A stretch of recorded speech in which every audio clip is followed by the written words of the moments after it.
Hello and welcome, everyone. We are recording live from the land of fire. I hope everyone's air quality is below 9.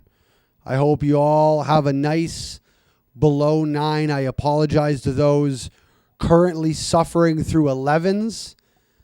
It's a beautiful time of year. It's concert season, and it's also, which now runs simultaneously, forest fire season, and that is nice.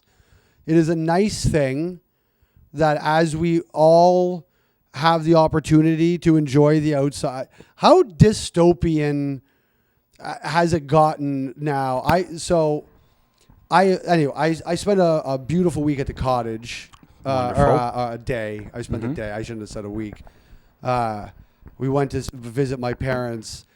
We spent the maximum tolerable amount of time to spend in a it's not a cottage, it's a mobile home thing by a lake. It's nice enough, you know what I mean? It's good enough. It's not a cottage, but a cottage is a pretty elite thing to have at this point. Unfortunately, everybody, people live in Muskoka now, so and it's on the wrong side of it's on the lake you don't want to be on in the province. There's a hierarchy of lakes, and there's actually a hierarchy of where the sun is placed in the sky. People prefer a sunset. Not a lot of sunrise folks left in the world. Sunrisers are that's true. That's a dying breed, the sunrisers. You can't really sell a lot of property to crypto millionaires on sunrises unless they're enough of a cokehead crypto billionaire that they then stay up to sunrise. You have to, so you really are limited to either boomer retired people on the east side of Ontario, or the Lake Erie side of Ontario. You're limited to boomers and such aggressive cokeheads that they plan their real estate around being up still at 5 a.m. So it's the property value is not as high. So they got this little mobile home thing, and it's cute. And I'm glad. See, this is what rich people don't understand, is that if I had the choice, I want to make this very clear. I'm choosing not to buy them a cottage. Yeah. If I have that, with that full choice, I would prefer them in the mobile home community because they're in a community. I think it's very important they be around other people of a slightly above modest means to hang out with and play pickleball. I played pickleball for the first time. Oh, okay. I played it with old people, as you should. And so they've got that. They've got a little community hall and a pool, which a lot of old people went in that pool. That's not usually a thing. Those old people got in that pool. It was like the movie Cocoon, if that's a reference that works. Well, I mean, I thought old people like what is the pool dancing that they do, or whatever the workouts? Sure, aerobic. Sure. Sure. Yeah. But I think that stays in your head, not because of the volume of old people in pools, but because no one young does that activity. Yeah. And it's going to occupy a lot of your mental space about pools, you know? I also think it's just far more jarring to see an old person in a pool, so you kind of... It's imprinted in my memory. Exactly. Like time is imprinted in their skin. Sure. Swam with a bunch of old people for a while, did some things. But yeah, it's nice. A cottage, right, isolated. Like a cottage is just a place for them to die. Like that's not this, they're living, you know? Sure. The hot water only runs for like 10 minutes. You got to all shower real quick. Yeah. But that's how you meet your neighbors, you know? Sure. Hey, you got a little hot water to spare? So we 3 concerts in a week. We went to see when we arrived in I'm going to dox my parents, Port Glasgow. It's called. There's a hierarchy of ports. They're pretty low on it. Port Stanley is a nice one. That's sort of the new place you kind of want to be in that area now. Port Stanley is going to get built out a little bit. There's some. You want a real estate bit of advice here? If you got some dough, I want to open up a trailer park myself. Every time I visit my parents at this fucking thing, I always want to just open one myself. Did you ever go to a Jellystone? Did Jellystone Park still exist when you were a kid? I only know of Jellystone Park as in relation to Yogi Bear. So there was like a branded kids sort of family campground thing, and there'd be a bunch of them, and they were branded Jellystone Parks. And we would go there as a kid, and there'd be a couple little activities. There was there was like a hayride with Yogi. There'd be movies at night. You could finger fuck a girl. Yeah. There was like certain activities you could have. And I remember one time we did a walk with Yogi. This was my first, this actually might have been a very informative moment in my life. But Yogi was walking, and there was a kid he couldn't see on a bike next to him. And he went to go turn into a playground. And he smoked the kid. Yeah. Like, he wiped the kid. And I think the bike landed on the kid. It was pretty bad. Awesome. Yeah. And then his head did the full movie style, roll off and into whatever with a bunch of kids around. It was great. Yeah. It was a very perfect moment. But I want to start a Jellystone-ish. It's somewhere between Jellystone and then for certain weekends you bring in a band and you have an amphitheater and people can do the camping at the show thing, on top of it type of thing. You bring in sticks. I always imagine I could afford sticks. Oh yeah, I forgot. You're gonna no idea who. The band? Yeah. Yeah. Come Sail Away or Sail Away. I can't remember which Come one Sail it's Away. named. Yeah. But no, it's one of those songs where it's I probably call it Sail Away, but the song is called Come Sail Away. You know what I mean? I get it slightly wrong, but yeah. Well, yeah, I always feel like I could afford, that's what I would do to get everybody really excited, is I'd be the campground I brought in sticks. And But I feel You mean an album? What do you mean you can afford sticks? No, bring the band in. Oh. Put on a Styx concert at your camp. Yeah. Yeah. Yeah, and it's not it's still a concert. People could pay to come just see it. But you could also then camp at the campgrounds and have a little Styx after party and shit. It's community building with a concert. Yeah. So all these old folks get Styx. This is how they sold Fire Festival. Well, granted, by the way, you could just have a Styx tribute band and they'd be just as excited. But I don't know. I'd rather just get Styx. So, anyways, cottage, lovely. It was the last time I could see the sky. We got back. That was on. We got back late Monday night because on Tuesday we were seeing who I think is the second most important musical artist on earth, or of our maybe we'll say of my generation. Jack White. Guess who number one is? Of our generation. In my generation, our generation. We're similar. We're similar age. More similar than I thought we were. For you, it's probably rock. You're going rock? Nope. No. Okay. I'm thinking 50 Cent. Kanye. He's the most important musical artist of our generation. I mean, the battles with the labels, all the things. He's the Prince of our time. I know Kendrick was Prince because of the battle or whatever, but realistically, Kendrick really hasn't done that much when it comes to that type of end of the business. Kanye's done all those things for the business. Say what you want about the MAGA and the being a full Nazi for a bit there and whatever. But it's at least interesting artistic pushback on some things. I mean, people aren't going to like that, but I think he's just a very important artist. He changed what hip hop was to a large degree. If you were afraid of gangstery 50 Cent type hip hop, Kanye's who made it acceptable to be a different type of hip hop again. So yeah, I think Kanye's the most important artist of all time. Jack White would be second to that. And a lot of this has to do with production and things like that. Jack White took Loretta Lynn in her 70s, the coal miner's daughter. She was that was her thing. She was in the movie, or she did the movie, and that was her big song. She hadn't been relevant in years, and he won her a Grammy again because he produced her album. It was kick-ass. He has the best Bond theme of all of them. Bond themes suck ass Terrible. almost every It's terrible. time. I've never liked any of them ever. He's the only one that's cool. It's him and Alicia Keys for Find Another Way to Die. It's the only good Bond theme there's ever been. Yeah.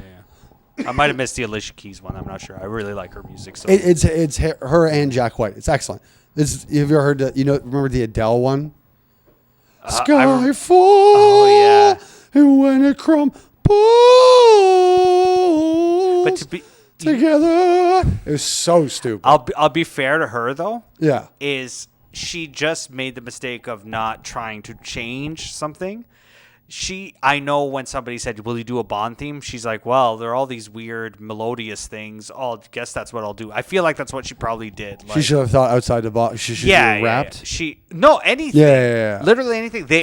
What your impression of Skyfall, if you change it to the name of any other movie, that's what I picture in my head is all the songs. Goldfinger. Yeah, it was rough. So yeah, Jack White, very important artist to me.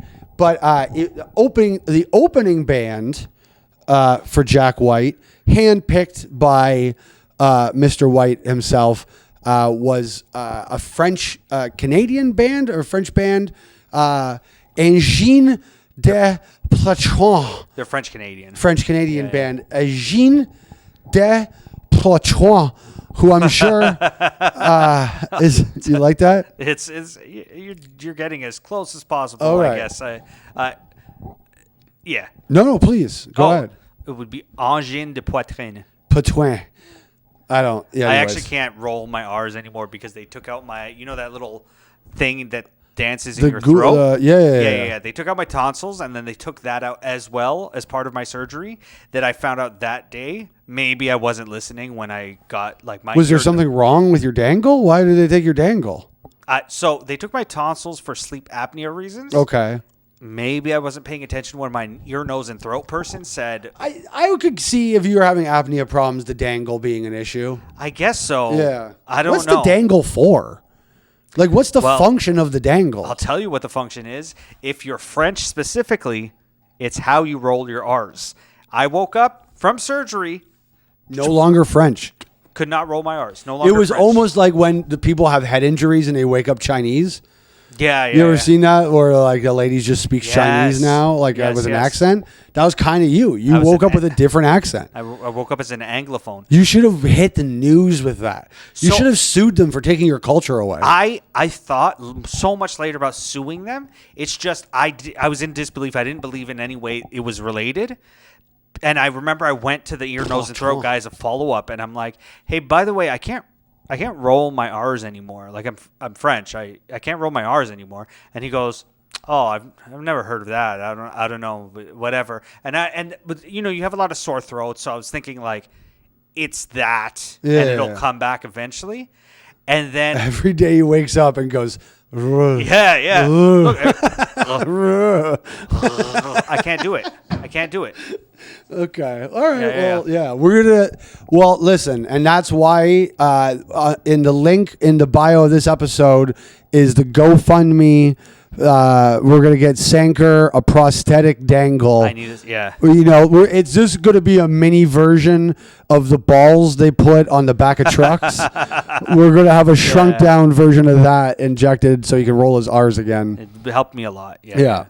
So, Engine de Platron is the opening act, a French Canadian, I guess, jazz duo is what it sounds like. Jazz. Yeah. It's listed online as rock duo, but it's jazz. Yeah, and it's just because I guess just if it doesn't have a saxophone, is it allowed to be jazz? That's a good point.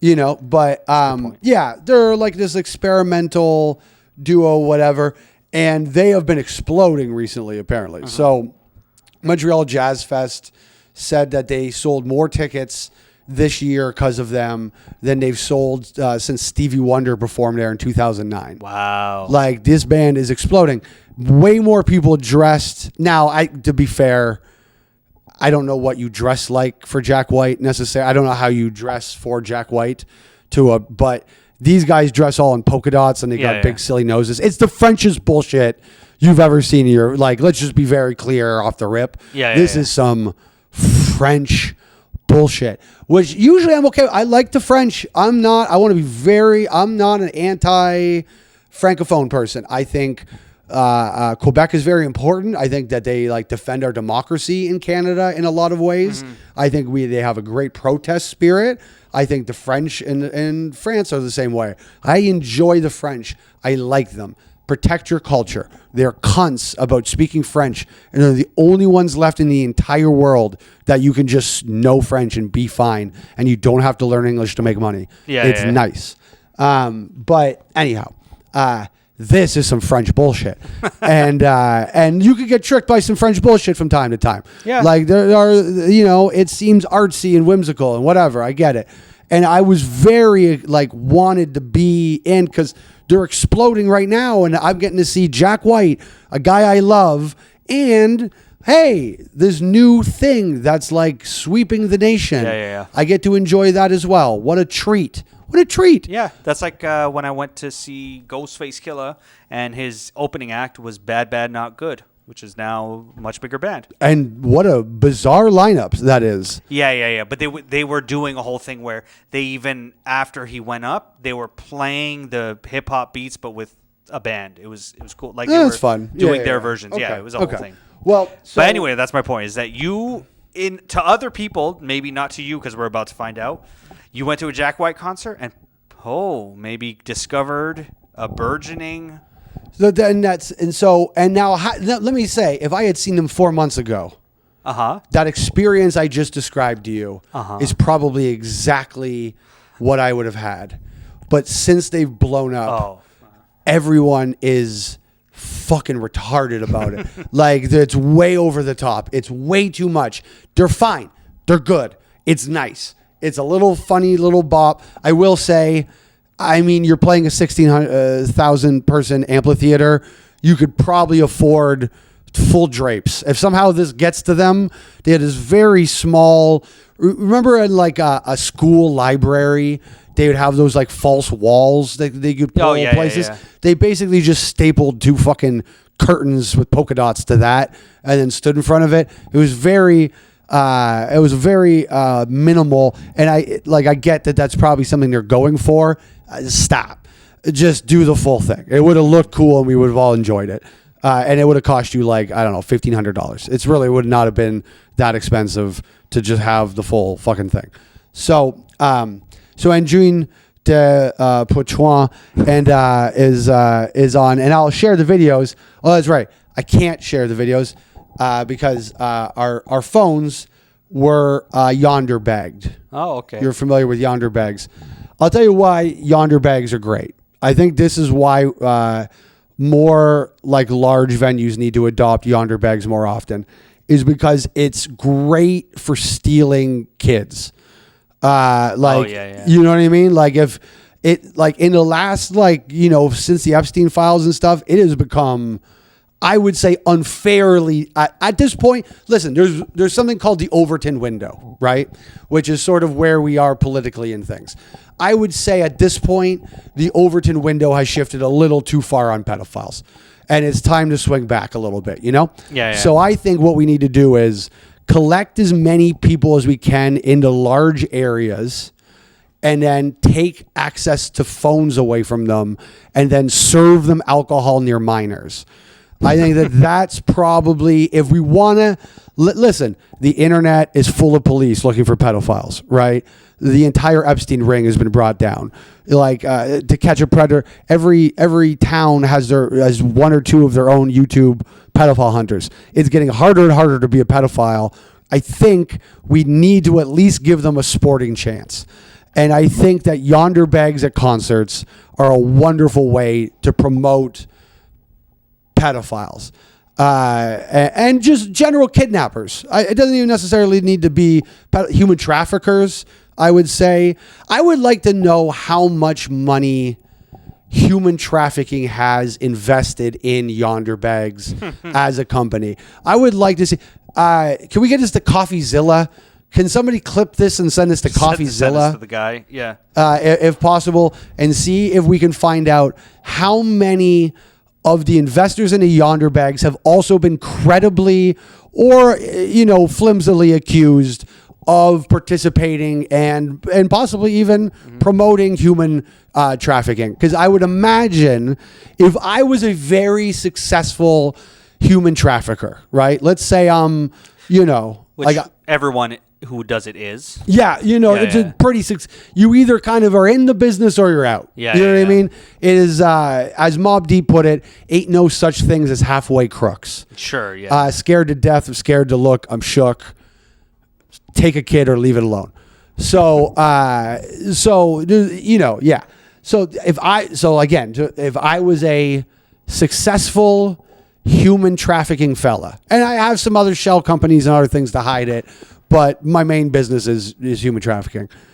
And I was looking at the Fortune 500 and going, where do I put my human trafficking money? I want to know a place that I can put my human trafficking money that's going to have return on its investment. You know what I mean? I'm not talking just stock dividends. I'm saying what helps my chances of trafficking more humans. I'm looking at that Yonder bag, that little whatever the index is on the New York Stock Exchange for Yonder bag. Put me down for $1 million on Yonder bags, because Yonder bags, it's a human trafficker investing in Yonder bags is like when the logging companies replant the trees. You know what I mean? Yeah. Is that work as an analogy? Yeah. What's the? It's synergy in a way. It's they're replenishing their stock. Yeah. It becomes it's recycling. Self-perpetuating wheel. Yeah. So that's Yonder. That's what they're doing for it. If I could appeal to Jack White for a moment. So at first, when they Yondered our bags, I was like, it's the pedophiles are the French ones for sure. You know what I mean? Yeah. Like with that fucking long nose and whatever, I was like, this has to be because these two little Frenchies are up to something. And also their set sucked. That was my original thought, was their set sucked. And so they didn't want people taking pictures of their fucking like $300 set in front of this massive. Oh, you mean the actual... the thing they stood in front of. You don't mean like the set in like a comedian has a set? No. I'm talking like what their stage decor looked ridiculous. Oh, like, and again, be avant-garde and be, by the way, between the honk woo woo and Jack White, I was smoking a joint in the smoking the joint area, and there's this lady in like a costumey.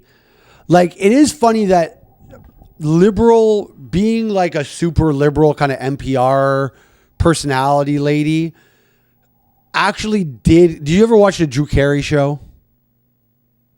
Yes. Remember Mimi Bobek? Yeah. It's gotten to full Mimi, where they actually just dress like the ironic character Mimi Bobek. Yeah. Now, she actually, I would describe her as almost like it was like a Miss Frizzle from Magic School Bus style dress. Yeah. She had a dress on with the polka dots. She was matching the band.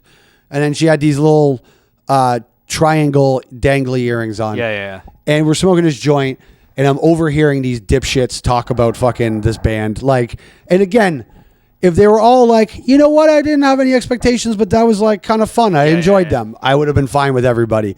But these people are doing cartwheels over fucking French Primus. It's crazy. Like, it's just death from above with no singing. It's two people doing signature changes. It's not that impressive. Anyways, but fine. So this lady, they're fucking just sucking the fucking nose off this band for a while. Yeah. And this lady goes, yeah, it was really like Dadaism. And I literally had to like, I was like, Dada is like, I had to repeat it. Yeah. It wasn't in the conversation, but have you ever repeated a conversation Out to loud, a person for sure, yeah. that like you weren't a part of? And like literally just like burst out laughing at the like, it's two French fucks in a fucking pajamas playing fucking, time signature. Like, it's crazy. Anyways. Well, we were talking about Andy Warhol earlier. I have to edit a different podcast. I have to imagine there were some people who talked about it as Dadaism, and there was a Rob of that time who went, it's a soup can. Yeah. You know? Yeah, because it's pop, like, because it's not Dadaism, because it's pop art. Like, you have to be anti-capitalist. You can't perform at a Live Nation venue like for 16,000 people and be Dadaism. You fucking you Dadaism. She's fucking. You remind me of Dadaism. Name of the episode: Dadaism. If we can. It's like they have a T-shirt they sell that matches their silly outfits that they wear. Like, it's not Dadaism at that point. They're Capitalism. just tricking you with French bullshit, and it's fine. Enjoy it. Like your thing. Like it. But Jesus Christ, within reason. Anyways, Jack White, if I could appeal to you in some way, it's unsafe. Yonder bags were meant for comedians. They protected our bits because our bits are our currency. If everyone knows what our act is, they won't come see us. So we had to protect that. I have now been to 2 concerts that had the musical act that I was going to see yonder our phones. Now, I'm a 40-year-old man who can absolutely immerse himself into a concert and enjoy himself completely. Yeah. I do not need you to make me carry a purse around with my phone in it for the duration of my I'm furious. I am paying so much more attention to the burlap sack I now have to jam into my pocket to enjoy a concert than I would have been taking a 12-second video. This is a boomer issue you're solving. We don't do that, man. I'm not trying to call you old or out of touch, but if you feel like I am, maybe take it to heart slightly, man. Listen to earlier in the podcast where I say you're the second most important musical artist of my lifetime. I'm a big fan. I saw you in grade 10, Masonic Temple. The only reason I even got to see you was because you fucking punched a guy out from the Von Bondies. And I appreciate that about you. It's a thing I've liked about you for a long time. That guy talks shit and you were enough of a rock star to punch him out for it. I enjoyed that. And you broke your hand and he had to reschedule that concert. And my friend, whose name escapes me because he went to a different high school than me. We had better mutual friends, but his dad was an usher at the Masonic Temple, and I got to be an usher for a White Stripes concert in grade 10. I didn't have to pay. I ended up sitting second row for that concert. I could smell Meg's feet. And I've been a massive fan. Yeah. I watched the docs. I watched you turn everything. I go to Third Man Record when I'm in Nashville or Detroit. I'm a fan, man. I appreciate what you do. The Yonder bags are stupid. They're not it. Man, if you want people to pay attention to your concert, I want you to go on Ticketmaster right now, and I want you to look at what the prices are for your tickets. I promise you, if $300 is not enough to make somebody pay attention to something, a Yonder bag isn't going to help. You are just making your fans unsafe. They are meant for 3,000 seat venues. If you're a comedian that plays stadiums, I'm sorry, you lose the anonymity to your act. The truth is, if you're a comedian who plays arenas, you don't even need to protect your act. They don't give a shit about your act at that point. They're seeing you because you're the most famous fucking thing in town. That's why they're there. They will enjoy their act live. It is possible to enjoy an act a second time, but don't cut comedians' legs out from underneath them. Yonder bags can be used in a place where maybe it would be difficult to human trafficking. I would say meet in the middle where if you can find a way to smuggle a kid out of a 3,000 seat venue because you're Yonder bagged, then fine, right? Like Massey Hall you play the Metro in Chicago. Yonder bag the Metro, Jack. When you go back and do those shows, Yonder bag those shows. Those are cool, private, intimate shows that you do as a service to your fans. You're allowed to protect those shows because there is only a certain amount of people and a certain amount of places to hide. When you go to these Live Nation, these massive venues, these 16,000, 12,000, 10,000, 20,000 seat venues, your fans aren't safe while their phone is locked away. You have minors there and they are serving alcohol and you are locking their phones up. It is fucking irresponsible. And again, It is the oldest people in the world recording concerts. This is the thing that made me cringe about Rob Zombie. I'm a Rob Zombie fan as well, but I got to go to see Rob Zombie and Korn, and we got to hang out backstage. I was with Big J and Sal Volcano. Very cool experience. Rob Zombie kind of cold. That's okay. Would never hold that against him. He doesn't owe me a goddamn thing. What annoyed me about Rob Zombie that night is he did a thing. He did fake crowd work.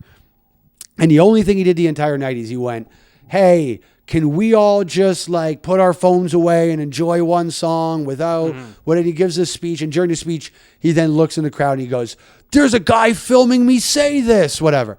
Now, first of all, he can't see a guy. There is no guy. He makes up the guy every night. Every fucking town he goes to, he gives the same speech and says the fucking guy, right? Yeah. But it's his only interaction with the crowd in that manner the entire night. Is that. You choose one thing to do with the crowd and it's this negative made up bullshit. You're a boomer. You're being old.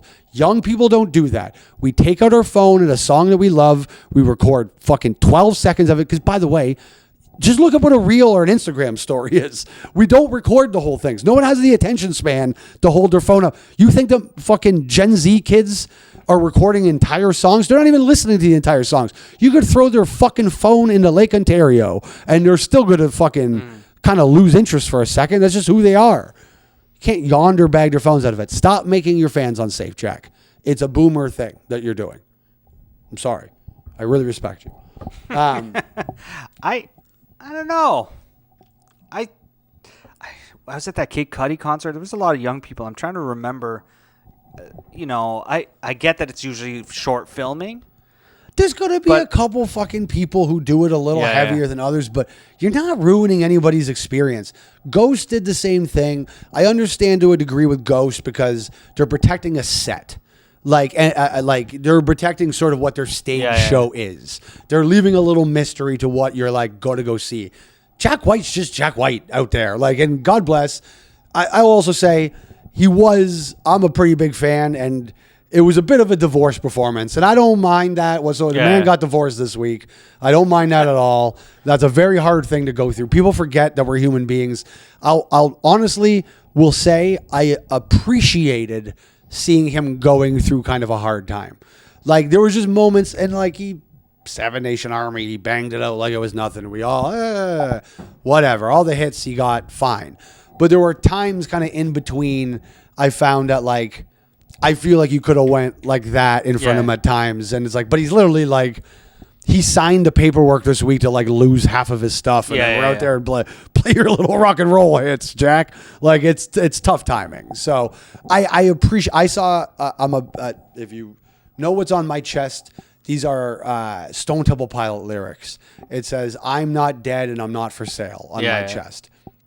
And so I'm a big Scott Weiland fan. And he's the lead singer of Stone Temple Pilots. I've heard the name.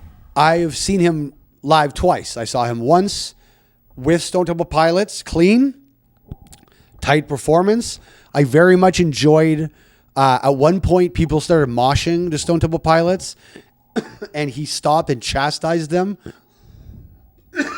Sorry. He was like, I don't make music to mosh to. I make music to dance. And I was like, and that's what it's like to hang out with a heroin addict. That's sick. He still had that heroin addict inside of him. He just wants to dance. But, and then I saw him a month before he died with Scott Weiland and the Wildabouts. And it was rough. It was like the end of the concert was when he just sort of wandered off stage. Nobody was entirely sure it was done. It was uncomfortable. I was very happy to see, if you like an artist who's conflicted, and a lot of the best ones are, they're very complicated people. I think it's important. People go, can you separate the art from the artist? And the answer is, of course, no, because the art and the artist are intrinsic and they are the same thing. And what that person goes through and experiences comes out in the art. So there's absolutely no way to take the art away from the artist. But what you can do is, let me put it this way. People don't like Bill Cosby anymore and don't appreciate his art because he raped, right? How many great artists are in some part the result of rape or a similar trauma. You know, how many great artists come out of bad traumas, right? So there's almost a life cycle there in a weird way of not separating art from the artist, where it's like Bill Cosby probably wasn't raped maybe as a kid. Maybe he was. Maybe that's why he did all that, but maybe not. But it's sort of like, okay, well, you could take, you want to take the art away because Bill Cosby raped, but then you shouldn't be allowed to celebrate the beautifulness that came from rape at the same time then. I will have one small disagreement Okay. with one of the things you said. I don't... Maybe I shouldn't have chose rape. No, well, I was just going to... No, it's about Bill Cosby and Okay. why it actually... Like, people can't just listen to him anymore. I actually don't think... Because I just don't think it has to do with that. It's not the act, none of that. I think he was already in a bit of a downturn. Some people kind of turned on him, especially people in the... I won't say the black community, but the black community media or whatever. And it was like...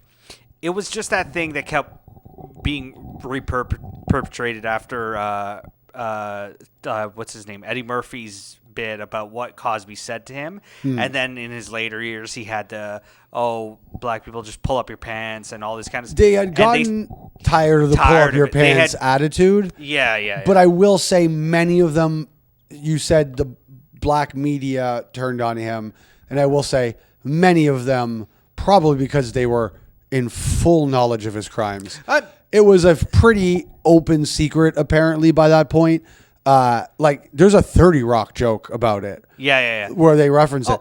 Which, by the way, I want to make everyone clear again to everyone that it means Tina Fey and Amy Poehler, your feminist heroes, knew about Bill Cosby being a rapist and thought, well, we'll write a joke about it. Yeah. Subtly on 30 Rock instead of going, hey, everybody, Bill Cosby's a rapist. Yeah. It took Hannibal Buress, a man, to do it.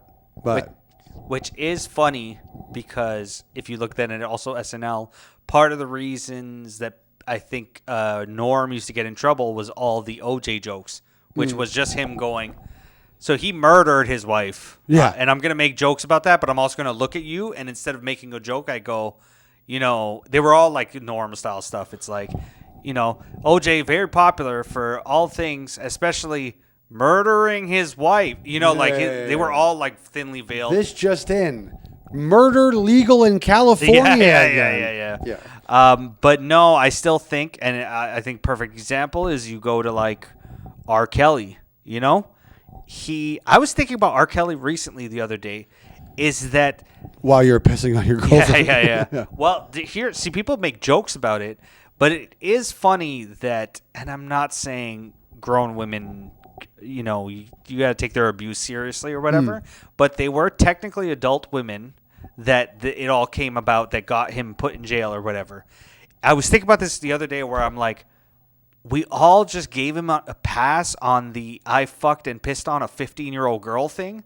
How did that happen? Wait, so I don't even know. He didn't get charged with 15-year-old girl stuff, but he got charged with adult stuff? It's like abuse of women and like control, like the joke you made on Goblin Ogre about like controlling. I forget who did we say that about. Anyway, it was abuse of women that like parents felt like their daughter, who was like above 18, was like in control by like was part of some sort of R. Kelly cult, and he was controlling them and everything like that. Okay, he wasn't charged. Well, with is this a situation of like we got Al Capone on Rico? Oh. Where they're like, well, this is what we had the best evidence of, so we just got him on that. To the courts, maybe. But Yeah. I'm talking about the courts of public opinion. He went through that a little bit, and then he just kind of passed. But I think I think in the court of public opinion, most people think of him as a pedophile who pissed on girls. He did an I think he's one of the most underrated singers of all time. I've seen him sing random. There's an episode of Sway where he sits down for like 5 seconds, and Sway made some vague reference to one of his songs, and he smiles and he starts singing it.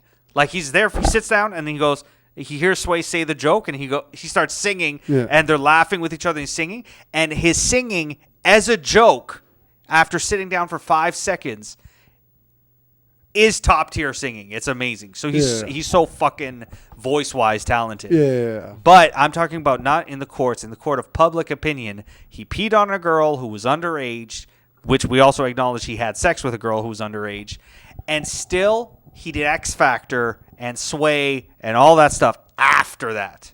He did X Factor. Oh yeah. I'm not saying that they didn't but yeah, we just were letting it all off the hook at that point. Well, yeah, I guess, what yeah, I maybe mean? it was Like a different that's time he was thing. still, I'm sure, abusing of age women then too. Like we were just sort of letting it all off the hook. Yeah. But and either listen, way, this goes back to my point of R. Kelly in trouble for. well, black people are abuse also or- more hesitant to give up their people because they've had to give up people they shouldn't have given up in the past. Agreed. Yes, So black people 100%. have a real like think about Bill Cosby to black people like that. Think about how hard that one is.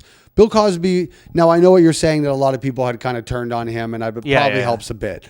But think about it that was the first what was considered acceptable black man on television. Yeah. You know, where it was like, oh, that's one of the good ones right there. And then he turns out to be this prolific rapist. Mm-hmm. Black people must have been like, no. No, you're not taking this from us. He's not. We're not doing this one. I have trouble letting it go.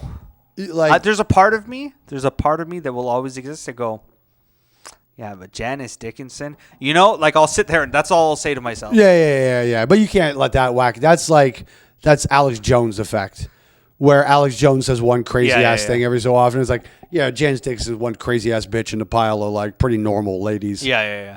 So Yeah. I was just a big fan of Cosby and, I don't didn't he at just some point just not deny it even, but he just got out in a technicality? Well, didn't he just basically go nah, but they wanted first and then I did. Yeah, and this is a tough argument for me to make, but I'm not. They did not want it. If it happened, and again, like I said, I'm still sitting on a fence once in a while on this one because I just like him so much, so I just don't want it to be true. But yeah, no, this is a tough argument to make. I'm going to say this right, but this is how much you chose black, by the way. Because you're I feel like every culture has to choose white or black sort of as to where they go, and you chose black. You know what it is, and doesn't make sense for my dad's country because they have a huge, it's getting better, but huge racial divide amongst Guyanese who are Indian and Guyanese who are black. Okay, there's a problem there. The two political parties, it's a black party and an Indian party. That's wild. Yeah. But we don't have that problem. We have a white and a black one. Yes. Like Chinese people have to choose white or black. You know what I mean? So I grew up very close to my West Indian side, way more. Yeah. So and in the city, a lot of black people. It's changing now. Yeah. There's a lot of Africans, but when I was a kid, they were all Trainees. happened to also be West Indian. Yeah. So it was black people are like my family. Yeah. All right, sorry. I was just putting black on you. No. But no, there are some. Maybe it's just the media I listen to. I went all into believing certain black conspiracies, and now I can't let them go, even if I may be able to, with my logical mind, not agree with them. Is it the 1992 NBC? You wanted to buy NBC thing? No. This one I don't believe as much as a specific. Oh, he wanted to do it. That's why they did this. I'm a believer in, for some of these situations, it's just people wanted to either make money, make fame, make something. Now, is he that? No, maybe he's a rapist. But I know, let's say if there's 10 Hollywood rape cases, I do still think some of them maybe are bullshit. 5 of them Yeah. are. Yeah. Well, yeah, I was a Johnny Depp and Marilyn Manson truther on things. I'm not even the biggest Johnny. I like Marilyn Manson, obviously. But I don't even really care for Johnny Depp that much. And I was still just no, this bitch is insane. Yeah. I'm not even saying anything bad didn't happen, but there does need to be a law where they're we just call it a tie. I guess that's just throwing it out or whatever. Yeah. But there does need to be hey, you're both crazy, and I think you both need to get help. Yeah. But like essentially, like the version of a parent being like, we need to separate you two. Like that's it. Yeah. We're like, you got to go to your corner. You got to go to your corner. You can't have anything to do with each other. That's it. Let's just end this here. Yeah. You're both forgive and forget. Let's move on. Yeah. I'm not going to say shake hands. Just never speak to each other again. And how about this? If you speak to each other, you're in trouble. You're grounded if you speak to each other. Yeah. So. But my difficult argument is that it was a different time, and it's not. I think at the time, people around him probably knew these girls. They're out of it now. They're not making a full decision. But I do think we also went really far the other way of even two drunk people can't have sex with each other anymore. And I think that's that lens we see things now. We cannot conceive it possible that there was a party and drugs were around and someone probably slipped. But even slipping in someone's drug, truthfully, there was a time we didn't think that was that bad of a thing to do. It was a hilarious bit in the movie. Yeah. I understand what you're saying. Why I can't get there with Bill Cosby is because of the strange anecdote about how he ate dinner at comedy venues. Have you heard this? I might have forgotten it. Go ahead. He would make the entire staff gather together in a green room and watch him eat a goat curry or something. It was a very strange ritual that level of power tells me that's if you had a girlfriend that did that, you'd be like, I am with a manipulative psychopath. Could you imagine the person that makes you do that? I would immediately in my head be like, this person rapes. Don't be alone with this person. That's a psychopath. I used to hate my little cousin, and I love him. Avi Nash, if you're listening, you're a great cousin. But when he was a kid and he started to become rambunctious, he would make us watch him do things, and that it builds a hate. Yeah. He'd be like, watch me jump on the bed. Just watch me. Don't go anywhere. Watch me. And we would be like, okay, I'm watching you jump on the bed. And for some reason, that angered me. And so when you're telling that story, as much as I love Cosby, I think I would have been like, oh, fuck. I like how it would fill me with rage to have to sit there and watch Bill Cosby eat curry for some reason. It would really, I almost would have rather been drugged than have to sit there and watch the curry. Just kind of to sleep through it. I think that would have been a better fate, possibly. But yeah. Yeah, no, I feel pretty. I have a general rule as once there's two accusations, I'm kind of in. One accusation, I'm going to go okay, we're going to need some time. It was for a long time, and I have not watched a Woody Allen documentary, so I won't defend Woody Allen, but there was just a long time where I was I'm just not willing to go there.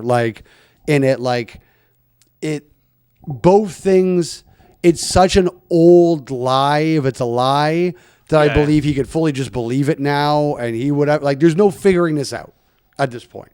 There's no going to be adjudication on this one particular thing with Woody Allen at this point. And what we know, for the most part, if all we can do is play guessing games, what we know for the most part is people reoffend. I remember when Me Too and stuff started, and it'd be 1 in 4 women are raped or whatever, and men took that very personally, right? And probably a lot of dipshit girls were doing this, but falsely applying it to the idea that 1 in 4 men are rapists. Right. It's a different stat. Yeah. When the reality is that rapists tend to rape. When you're willing to go past that moral line, generally speaking, you're just going to keep going past that moral line, right? So, if Woody Allen was that, there's probably a good chance he would have reoffended in some way, that whatever, right? That's just it's one of the things we know best about this shit. When I got in trouble at the Chicago Laugh Factory, I had the conversation. That was a case that you're talking about. People who drank too much is the thing. I didn't think the guy needed to be criminally charged, but someone needed to talk to the fella because it's probably a habit he has. So because statistically, that's not the first time he's gotten someone a little too drunk and then had sex with them. Right. So I go off that basis for the most part when I'm kind of sussing through, unless like there's a video of someone holding down the first accuser's like, well, here's a video of him holding me down. And raping me. Then I'll go, okay, fair enough. Yeah. You know what I mean? I don't need a second one at that, or whatever. But generally speaking, once it's like multiple people, it's like you're working from pretty far behind to prove it was that they're lying at this point. Now, the thing about the Marilyn Manson one was the people who initially had come out and accused them, some of them then went, yeah, she's been paying my rent for like months now, so I would say this shit. And like, this didn't happen. Yeah. And also there was just some things that she claimed that there was like photo evidence wasn't true. Like she like it just, her case was not very good to begin with. Also, I'd say Evan Rachel Wood, when you show up to a guy's house at 18 and declare yourself his, you're like kind of losing credibility onto, you signed up for weird sex stuff. You know what I mean? Like nothing really, like you have a degree of signing up for weird sex stuff. Although I think both examples you just gave, which is Woody Allen and what's his name, Marilyn Manson, that may now then you may be able to argue, well, they aren't rapists, they aren't molesters, whatever, right? But they were both presented with a young woman that they probably should have turned down, you know? Well, so, no, okay, let's suss those two out slightly, because I don't want them to be considered. I'm not like, well, if Woody Allen raped that one girl, that's not a big deal. I'm like, I don't know what he did. So, you know what I mean? Like, I don't know if he did it or if he didn't do it. To me, I haven't seen, and again, I haven't watched a documentary. I'm not that concerned with this particular situation.